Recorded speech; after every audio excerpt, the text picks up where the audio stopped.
আসসালামাইকুম সবাইকে, welcome to my kitchen.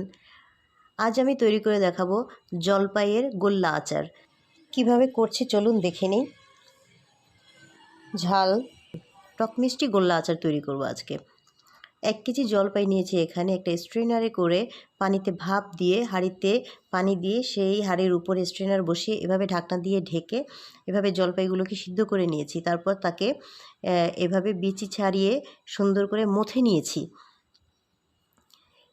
এবারে একটা প্যান দিয়েছি চুলোতে, মিডিয়াম লো ফ্লেমে করব।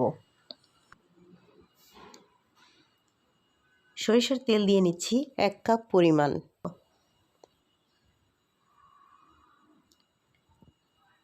আমরা যখন এটাকে চুলোর উপরে রান্না করব বা কষাবো তখন কিন্তু মনে হবে যে তেল নেই। আসলে একদম লাস্ট পর্যায়ে যখন চলে যাবেন তখন দেখবেন যে প্রচুর তেল বেরোচ্ছে। তেজপাতা আর দারুচিনি দিয়ে দিচ্ছি টুকরো করে। আর 7 থেকে 8টা শুকনো মরিচকে আমি একটু গ্রাইন্ডারে করে চিলি ফ্লেক্স করে নিয়েছি। তো তার থেকে হাফ আমি দিয়ে নিলাম। 3 চামচ সরিষা বাটা দিয়ে নিলাম।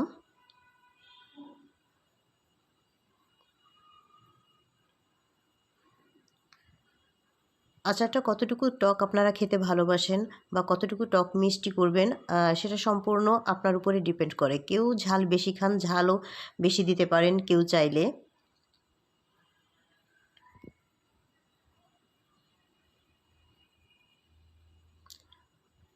পারফেক্টলি করতে চাইলে পুরো ভিডিওটা দেখবেন এবং স্টেপ বাই স্টেপ ফলো করবেন। সামান্য একটু হলুদ গুঁড়ো দিয়ে নিচ্ছি।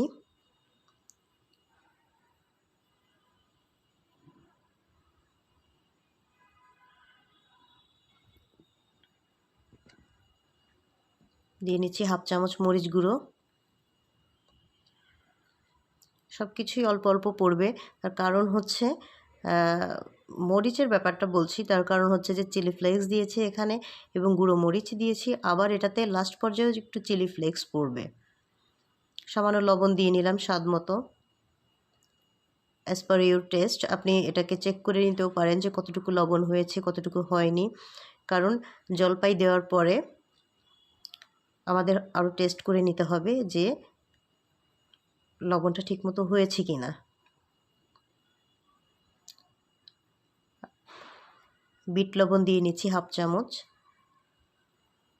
যেহেতু এটাতে বিট লবণ দেওয়া হবে তাই লবণটাও আপনারা একটু সাবধানে দিবেন, একটু চেক করে নেবেন।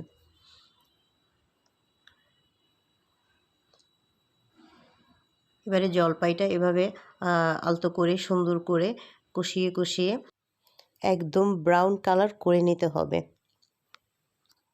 তখন আমরা বুঝবো যে এটা হয়ে গেছে। এখানে আমি কিন্তু 1.5 কাপ চিনি দিয়ে দিচ্ছি। কেউ চাইলে এখানে 1 কাপ দিতে পারেন, টক খেতে চাইলে বেশি, ঝাল ঝাল অথবা ঝাল ঝাল খেতে চাইলে। আমি সব কিছুই মিডিয়াম পর্যায়ে রাখছি, টক মিষ্টি এবং ঝাল।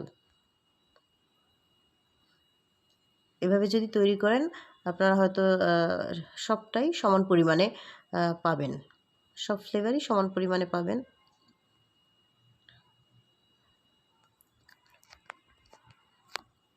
চিনিটা দেওয়ার পরে কিন্তু একটু গলে যাবে সব কিছু, চিন্তার কোনো কারণ নেই, শুকিয়ে যাবে আবার।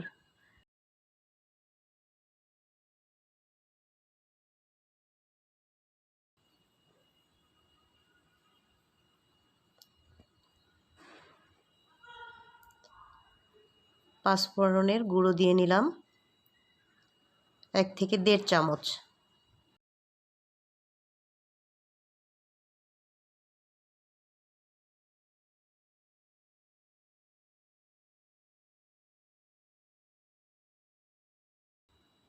এবারে এটাকে এরকম নাড়তে থাকতে হবে যাতে তলায় লেগে না যায়।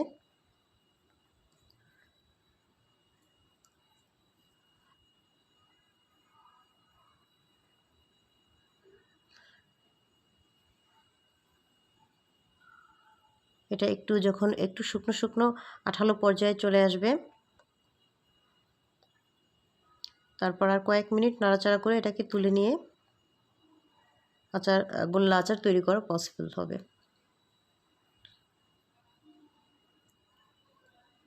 বাড়িতে কাঠের স্প্যাচুলা থাকলে আমরা যেন সেটাই ব্যবহার করি, এতে নাড়াচাড়া করতে সুবিধে হয়। সিলিকনের স্প্যাচুলার চেয়ে আমি মনে করি আর এটা নাড়ার সময় অবশ্যই কড়াই বেটার।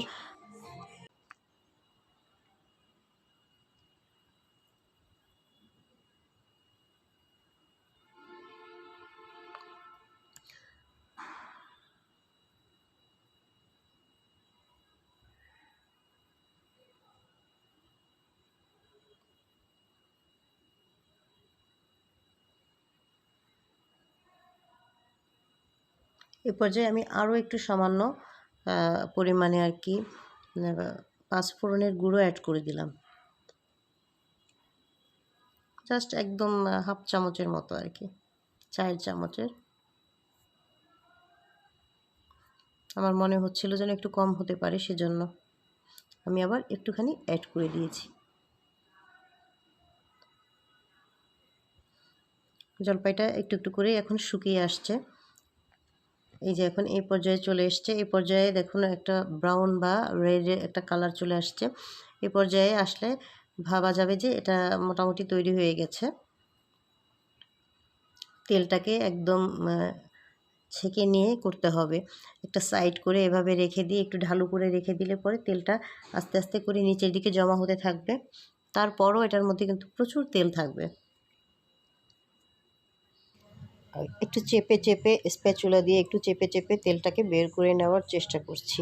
যতটা সম্ভব তেলটা বের করে নিলেই ভালো। কিভাবে তেলটা সেঁকবেন আমি কিন্তু একদমই মানে পুরো স্টেপ বাই স্টেপ দেখিয়ে দিচ্ছি।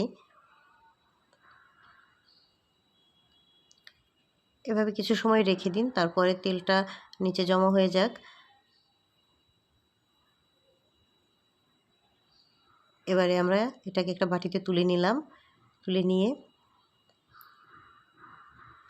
দেখাচ্ছি যে এটার কীভাবে শেপ দিবেন। আর যেহেতু প্রথমেই একটু তেজপাতার সঙ্গে আমি দারুচিনি দিয়েছিলাম, তো ওই দারুচিনিটা একটু তুলে আলাদা করে রেখে দিচ্ছি। তেজপাতা আর দারুচিনি দুটোকেই আলাদা করে রেখে দিচ্ছি, শুধু অ্যারোমার জন্য দিয়েছিলাম জাস্ট।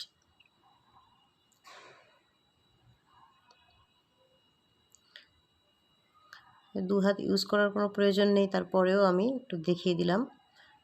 যদি কেউ করতে চান তবে এভাবে সুন্দর করে একটা রাউন্ড শেপ দিয়ে গোল গোল বলের মতো করে তৈরি করতে পারেন। যদিও গোল্লা আচার যদি না করতে চান, এই পর্যায়ে জলপাইয়ের একটা সুন্দর আচার অলরেডি হয়ে গেছে। তো শুধুমাত্র গোল্লা আচার নাম, তাই সৌন্দর্যের জন্য আর গোল্লা আচার নাম বলে ওটা করতে হবে, জাস্ট এটার জন্য দেখিয়ে দিলাম। গোল্লা আচারের উপরে আমরা একটু বিট লবণ সহ চিলি ফ্লেক্স ছড়িয়ে দিব।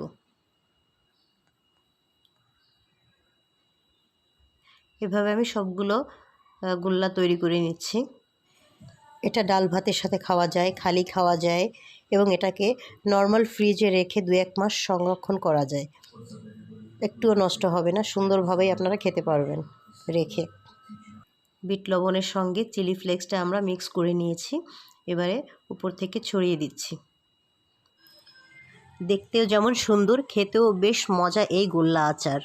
সবার ভালো লাগবে আশা করছি। তো এভাবেই তৈরি করে ফেলুন পারফেক্ট জলপাইয়ের গোল্লা আচার। তেঁতুলের গোল্লা আচার তো অনেকেই খেয়েছেন, এবারে জলপাইয়ের গোল্লা আচার খাবেন তৈরি করে। আর ভালো লাগলে অবশ্যই সাবস্ক্রাইব করবেন চ্যানেলটি, এবং ভিডিওটি লাইক দিতে ভুলবেন না যেন। তো আজকে এ পর্যন্তই, আবারও হাজির হয়ে যাব কোনো না কোনো রেসিপি নিয়ে আপনাদের সাথে। না টেনে পুরো ভিডিওটা স্টেপ বাই স্টেপ ফলো করুন। সবাই ভালো থাকবেন, সুস্থ থাকবেন এবং আমার জন্য দোয়া করবেন। আজ এই পর্যন্তই, আল্লাহ হাফেজ।